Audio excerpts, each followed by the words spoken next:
Hello, everyone, and welcome to an exciting new episode of Journeys Unpacked.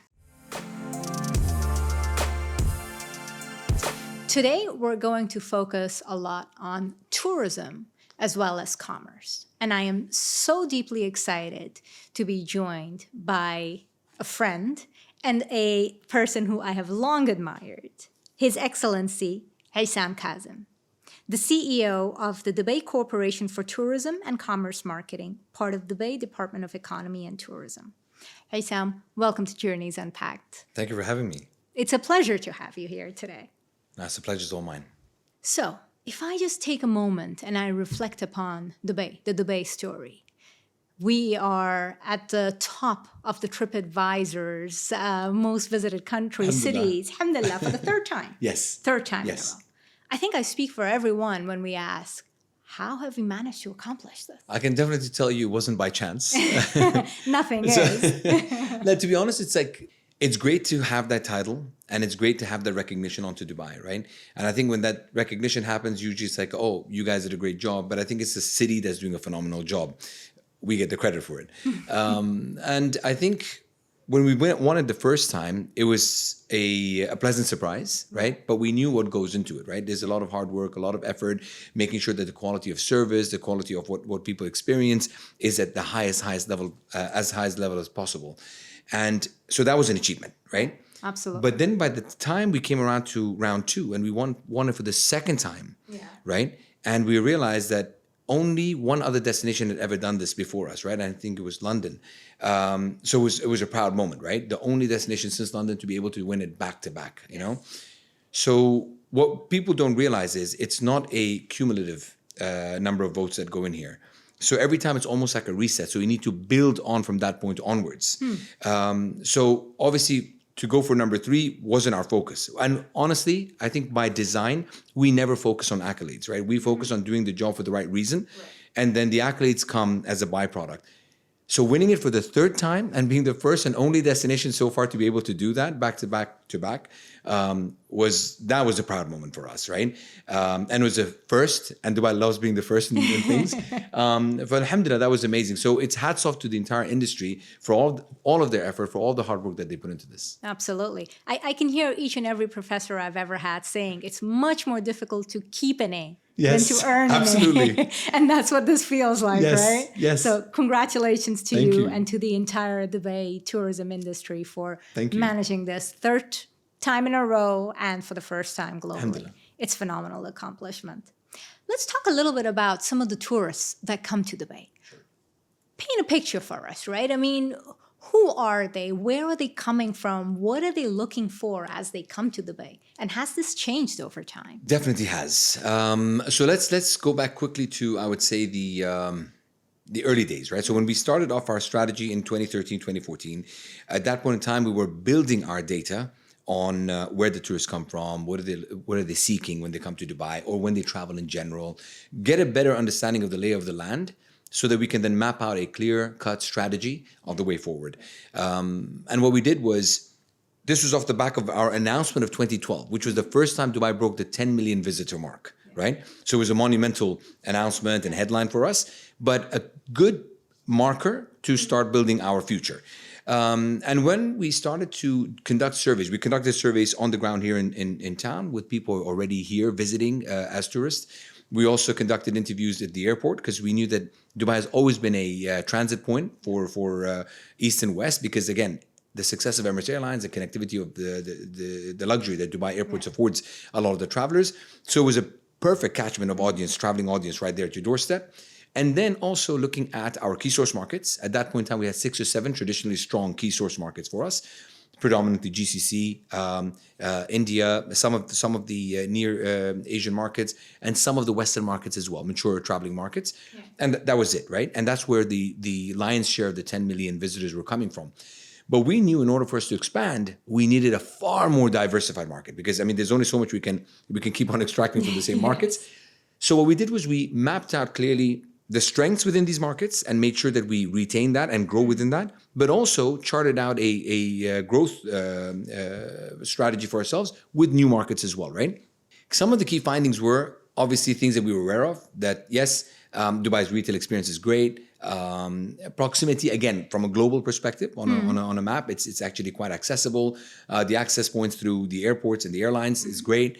Then we also looked at in the markets that we were successful in, the ease of visa policies, visa on arrival and so on and so forth. That was a key, significant, I would say, opportunity.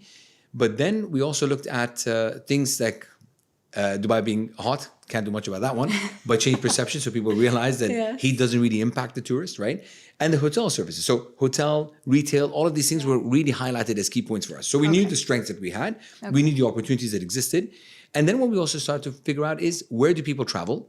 And what is it that they seek? And these are the ones who haven't been to Dubai. And then we try to find the connection saying, okay, so there's a reason why Dubai should be on their list, right?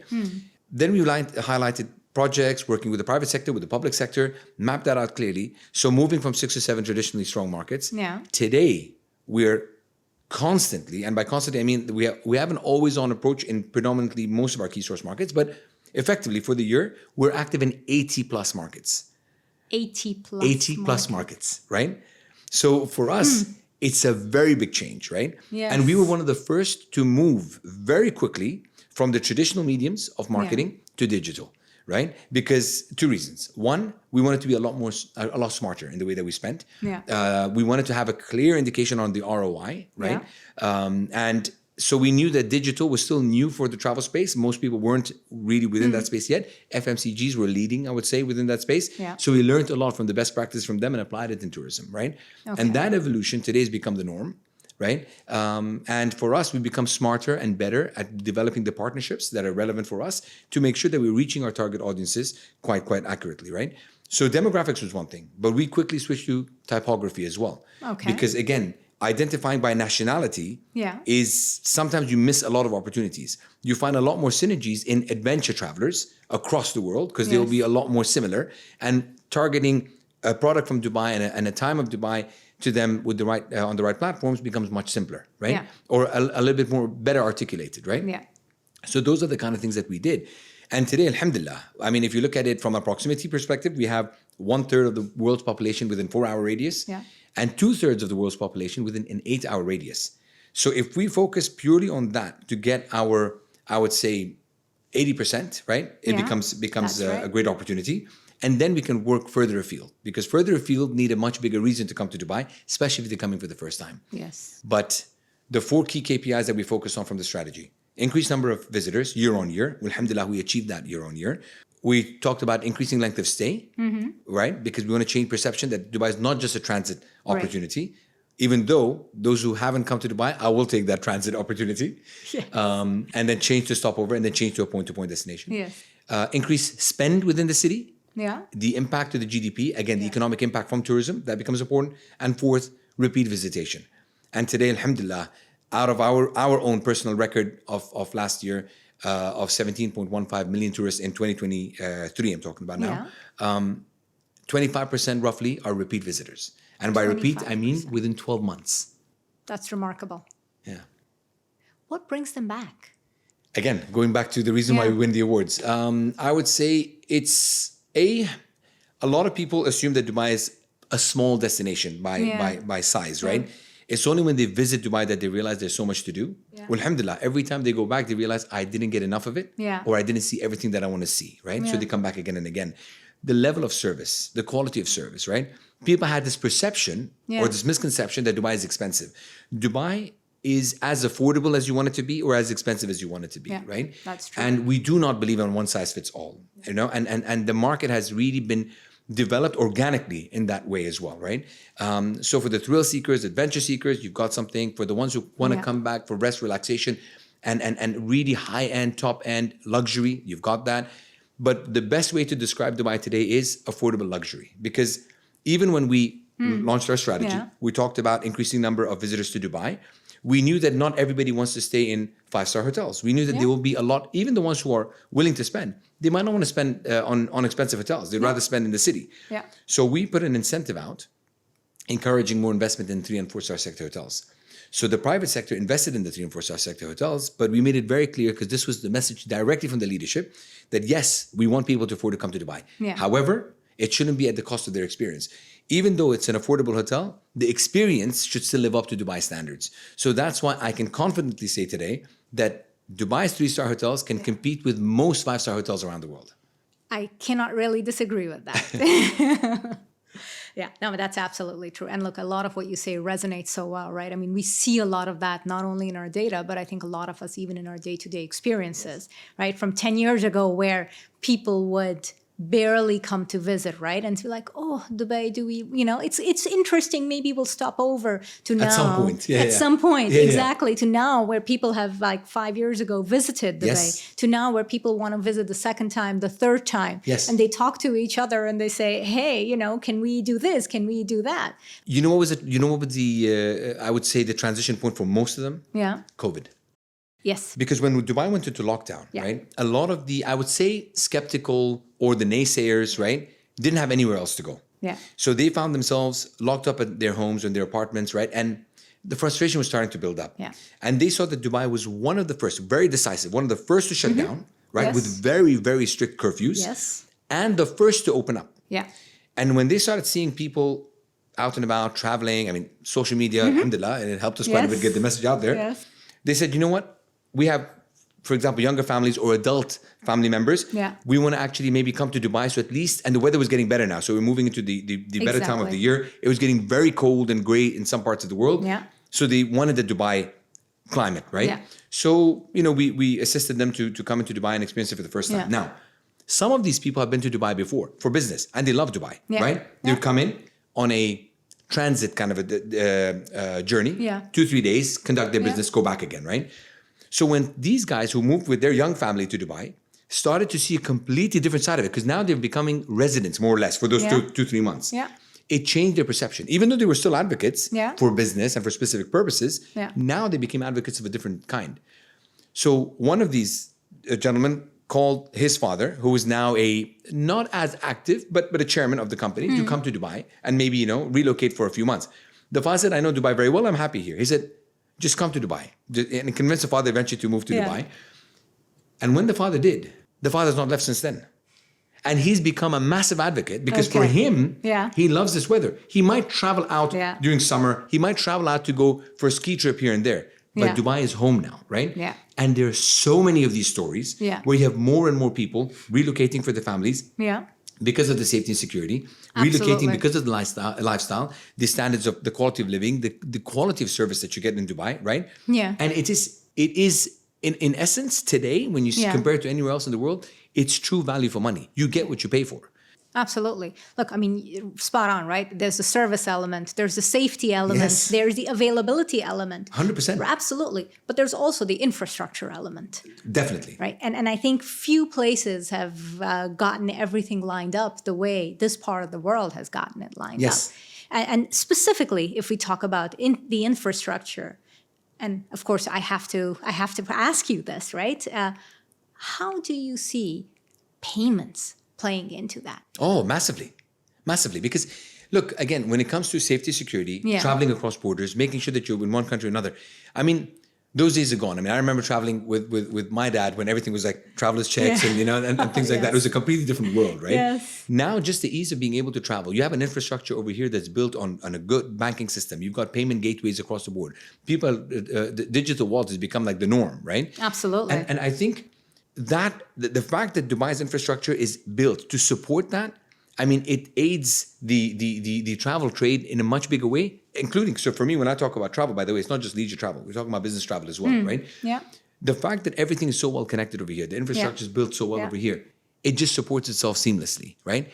And that seamlessness just takes away another thing that we take for granted, right? It's only when you go to places where that infrastructure does not exist that you learn to appreciate what you had, right?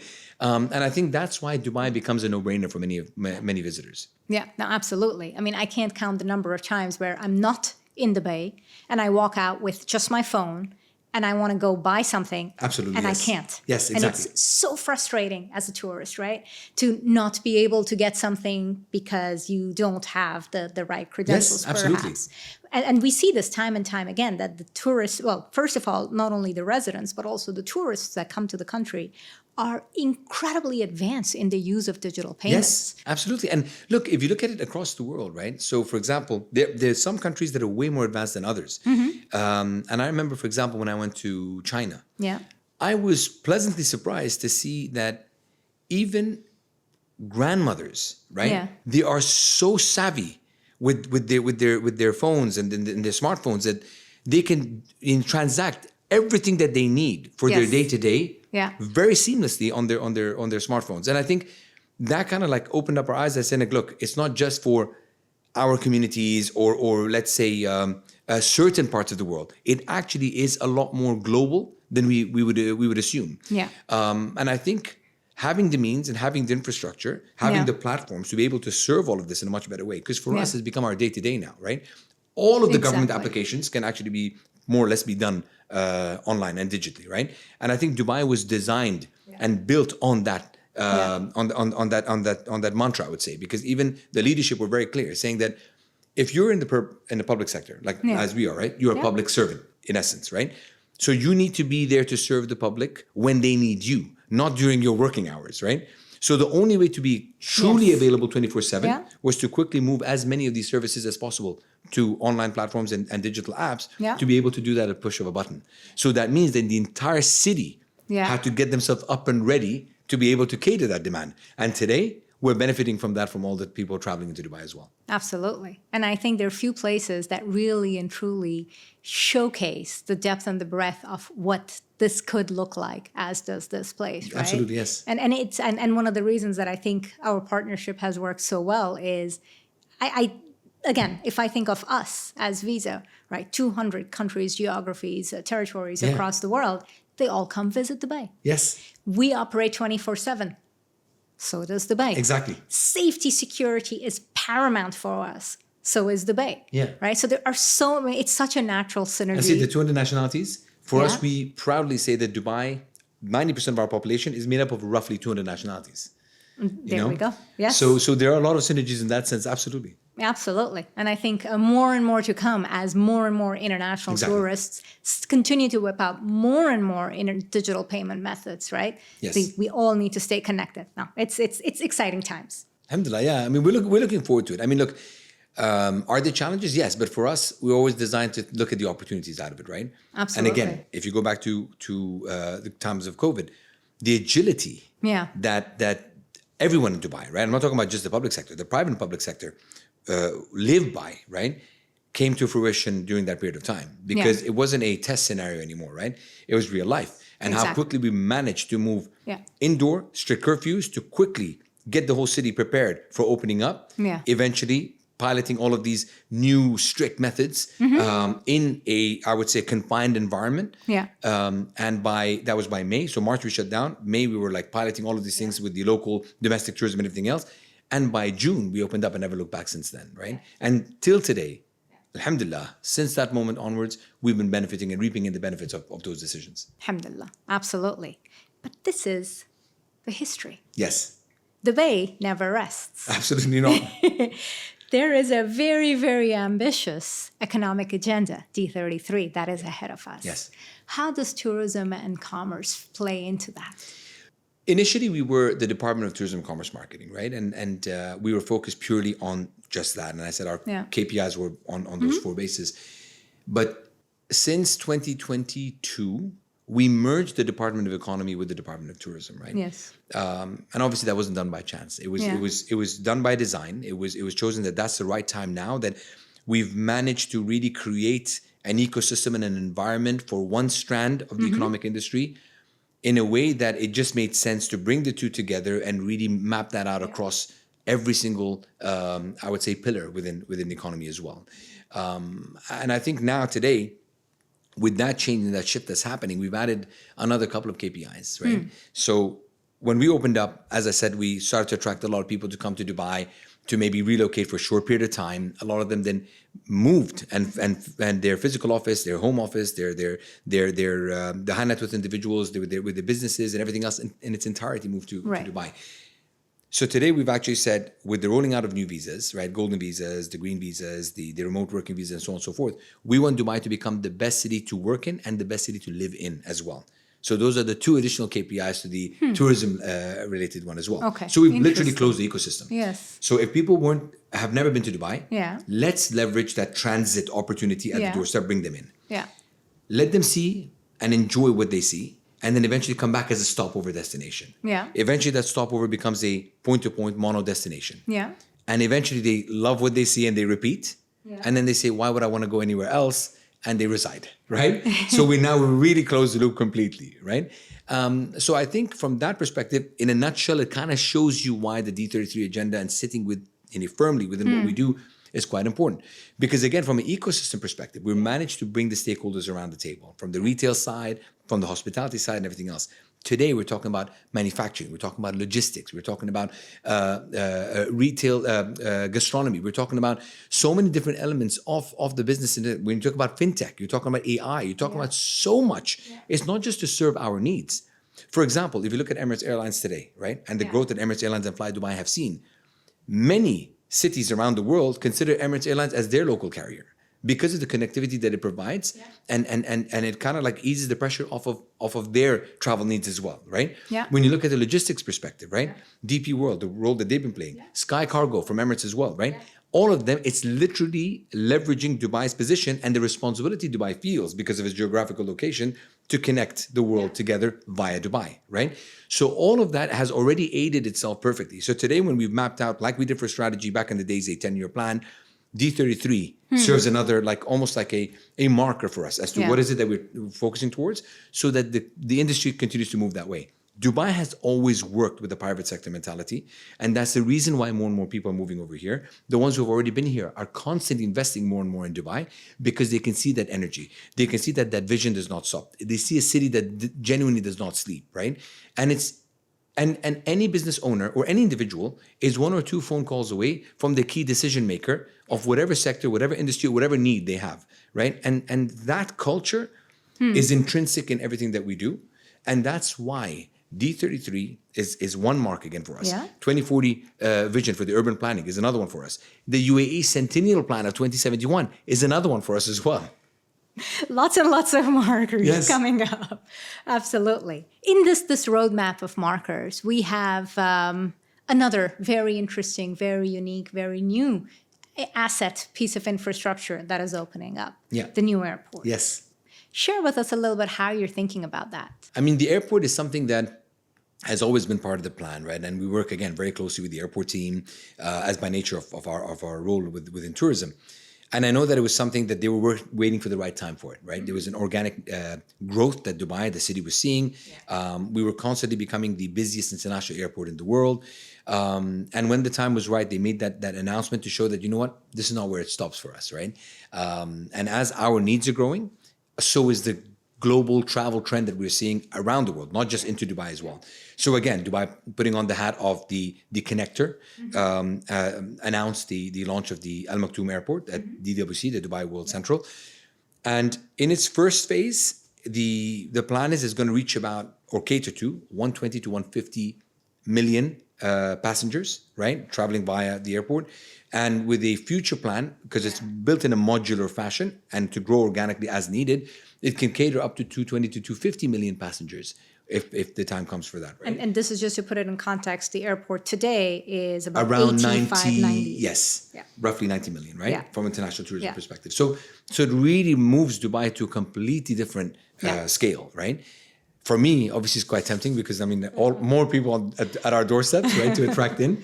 But I think, again, it's just a significant move. And everything that Dubai has done so far, right, is moved in that same direction. And I'm pretty sure people are aware where in the past, they'd be like, okay, why are we building this? Why are we building that? And things were done in the past, to be honest with you, to make an announcement. Because Dubai is, if you look at it from a global map, it's just a small dot, right? Yeah. So we needed to make some noise to grab the attention. Yeah. But now that we have the attention, you will see the stuff that we have built over time, right, has been very, very different. You know, from the time that we won the bid for the IMF in 2003, you know, people were questioning, Dubai, really? Will they be able to manage the logistics, the security necessities, and so on and so forth? And to be honest with you, not only did we deliver it, in their own admission, it was done extremely well, maybe one of the best that they'd ever seen. Yeah. Off the back of that, we've seen year-on-year growth in terms of the exhibitions and events and conferences that we're winning, right? And we're constantly bidding for hundreds every single year, right? And winning hundreds at the same time. And then we had the Expo, World Expo. Then we had COP28. So there's constantly something that's coming up. So with that necessity, today the airport also is not done to make an announcement of it's going to be one of the biggest, if not the biggest airport in the world. It's truly to serve an organic need and purpose that Dubai has, and to know that we're committed to this growth that we've already charted for ourselves. Very cool. Yeah, it's, I mean, the size and the scale of the airport is just amazing. And I think it's going to be one of the most interesting airports in the world we're as looking we forward go. to it. We are. We are all looking forward to it. So great plans, great ambitions. I mean, clearly no plans to slow down. In fact, to double down, to speed up, to continue the expansion. I think the question is how? Right? How is it that we're going to continue this, and what are we going to provide? What is Dubai going to provide that is going to be different, or maybe perhaps more value accretive than what we've already seen in the past? I think, look, there's a few things, right? I mean, if you look at it from a D33 perspective, right, across the economy, what Dubai has been good at is, and I say that this goes back to the blessing of not having natural resources. And I always say that because it really made us work hard and think outside the box and be innovative and imaginative in the way that we can do things. And again, a lot of things that we live by are truly words from Sheikh Mohammed himself, where we say, sky is only the beginning as far as we're concerned, right? And the world impossible does not exist. In anything that we do, truly and genuinely, if you see anyone that within DET will tell you the same thing. For us, a call late at night, on a weekend, or on a holiday, anyone who gets a call will make sure that they're catering to it and they see it all the way to fruition. Because we're not doing it just to tick a box or to achieve something work-related, but it's more like we're looking after people who are guests in our house or visiting us, right? So with that in mind, the public-private sector partnership is literally the backbone of Dubai's success, and will continue, in fact, be more important as we go forward as well, right? Because today when we sit with our partners, and you would know this very well firsthand, where we are literally open book, right? We sit with them, listen to them, understand what's going well, so that we make sure that we're not stopping at that. What could be done better? What are the things that are missing that maybe there's, and it's the government's humbleness to understand that we're not perfect, right? And never to believe that we're perfect, right? So we can always understand we could be better. If we are achieving targets today, we have, let's say, markers ahead of us or benchmarks that we want to achieve. When we first started the journey, we looked at, like you can see, the usual suspect, New York, London, Paris, Tokyo, as the big cities, Singapore, Hong Kong, and what they were doing. And we were learning from the best, right? We were trying to say, like, okay, how can we become as good as they are? Yeah. And today, if there are areas that we are, let's say we are the best, now we look at how could we be better than we were yesterday, right? And I think that truly exists as second nature to us, right? And I think that, from a government perspective, means we need to continue to do more of the same. We need to continue to listen. More of the same meaning to evolve those questions, to constantly ask, to constantly be there with our partners, to understand, are you doing better? Could you be doing better? You know what I mean? Even if you're doing great, could it be better? And how could it be better? And what can we do, right? If there are investment opportunities, to sit with them and say, like, look, this is what Dubai is planning on investing in, right? Or focusing their efforts towards. What do you guys think? And if they're aligned, how can we work with you to make sure that you guys get a piece of this pie as well, right? I think that needs to continue to happen. And we cannot afford to rest on our laurels, because if you have someone doing something really well, it is almost like a benchmark for others or a blueprint for others to follow. Yeah. So if you rest, eventually they'll catch up or they'll exceed. So you need to constantly keep on evolving and constantly keep on pushing forward as well. So lots of new and exciting things to come. Let's keep watching this space. Excellent. Let's bring it a little bit closer to home. Let's look at 2025. What are you most excited about in 2025? There's a lot that's happening. I mean, if you look at new openings and old openings and redoing certain things. So, for example, Fahedi, the Fahedi Fort, which was a key attraction for a lot of tourists, it was shut down to be renovated and the experience to be enhanced and so on and so forth. So that's coming online. very soon. Or you've got Marsa Dubai, another amazing 5-star property that's coming in within the Jumeirah set of properties as well. Obviously built around Wild Wadi, which in itself is a key attraction for a lot of families. Mashallah, that's going to be an amazing opportunity. And what we've seen for the past few years, since the launch of the Michelin Guide, we've finally gotten a chance to bring the focus and attention of the world to Dubai's gastronomy scene, right? Us living here, we are familiar with the scene. As I said, we have 200 nationalities, and that's celebrated through the food. You really can find authentic food from every single region in the world in Dubai, right? And across all the different budgets as well, right? So I think there'll be a lot of that's happening. That'll continue to happen as well. Because again, we're not importers of restaurants as much anymore. Yes, we do, because now Dubai has become a stage for a lot of them to have a property here. Yes. A lot of them are using Dubai as a platform for them to maybe relaunch their brand here and then take it global from here. Yeah. But what I'm very proud of is homegrown concepts going global from Dubai today, right? Yeah. And those are the kind of things that again, Dubai has evolved from being a new destination, a young city, to a mature and vibrant city that people not just seek to visit and experience and have a selfie in front of one of their landmarks, but in fact to relocate, establish themselves and grow out of as well. Yeah, absolutely. And I think there's a direct, very clear movement from, yes, we have the best of the world, to we have something that's a lot more authentic and a lot more homegrown. Absolutely, yes. And that's a journey, right? It takes time. But I think the way and the speed at which Dubai has gone through that journey has been really and truly remarkable. Yeah, and I think what's unique as well is, to your point, when we look at something that's culturally different, right? Again, Dubai's uniqueness is in those nationalities that I mentioned, right? So you've got the Fahedi districts, you've got the deep-rooted experiences of, let's say, excursions within the desert as well, the traditional experiences that you can have within that as well, with the falconing and the camel racing and camel riding and the horses and all of the equestrian sites, everything that you need to do from that perspective. But what's unique about it is that with these nationalities that have relocated to Dubai, set up shop in Dubai, set up their home and livelihood in Dubai, and in some cases, second, third generation in Dubai, right? They haven't necessarily adapted a new personality, new character, right?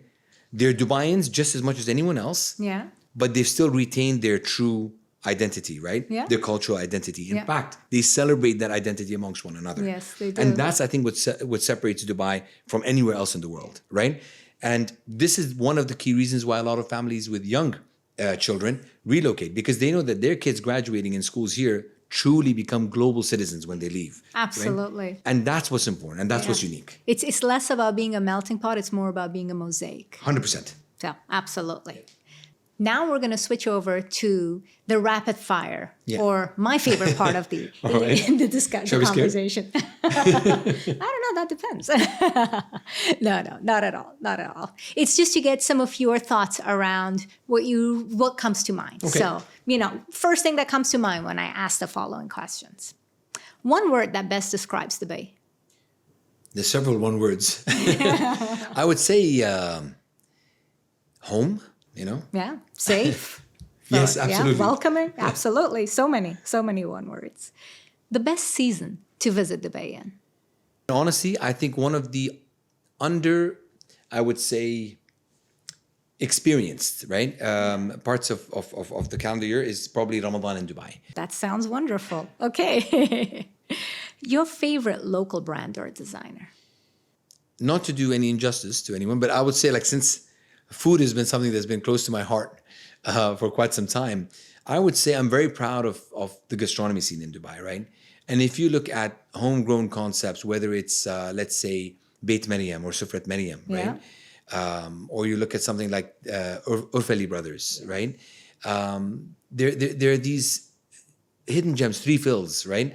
There are a lot of these hidden gems in Dubai or these hidden stories of beautiful restaurants, concepts, unique things that, again, not the masses would associate with Dubai, right? Yeah. And I think it's very important to highlight those. And I'll be hard set to decide which one amongst those would be a brand that I favorite, because depending on my mood, they would be my favorite for that moment, right? Yeah, no, I get it. And you're so right? If you put this together with what we talked about earlier, Dubai being an exporter, you Yes. see this time and again. Exactly. Right? You go to other countries, then you go to the 5-star hotels, and they have restaurants, and they say proudly, we are a Dubai concept. 100%. Right? Yes. All the way from a 5-star restaurant to, we were in Christmas markets a couple of weeks ago, and you see booths in Christmas markets showcasing products that say Dubai products. Yeah, well, so Dubai chocolate is another one that's That's become, another one. Yes. Absolutely. So it's just amazing the breadth of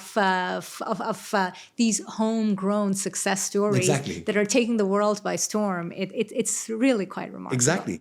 One unexpected fact that perhaps many of the visitors into Dubai may not be aware of. Sure. An interesting fact about Dubai, which most people still aren't necessarily aware of, and which we take for granted as well. Hatta. So I still remember when we actually launched the first, I would say, campaign around promoting Hatta. Yeah. And I was at a world travel exhibition in London. Okay. And the team had already shown the campaign video to the leadership, and the leadership loved what they saw. And I said, you know what, can I showcase it here? I taken it with me. They said, yeah, of course we can. So and I put it up on all the screens on the stands, and everyone came around our stand, and they were scratching their head thinking, why are we showing mountains in Dubai? Right? It's not like skyscrapers or beaches and stuff.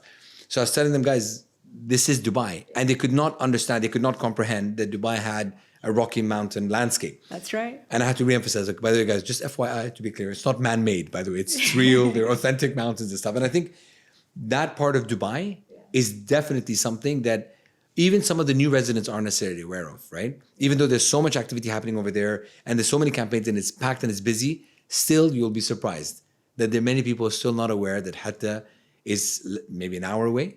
If even, and it's a completely different climate, a completely different landscape to what the city has to offer. That is absolutely true. So mountains in Dubai, they're real, not Yes, man-made. exactly. It's been an absolute pleasure having you here today. Thank you for joining us. Thank you for having me. Until next time, from Journeys Unpacked. Bye-bye.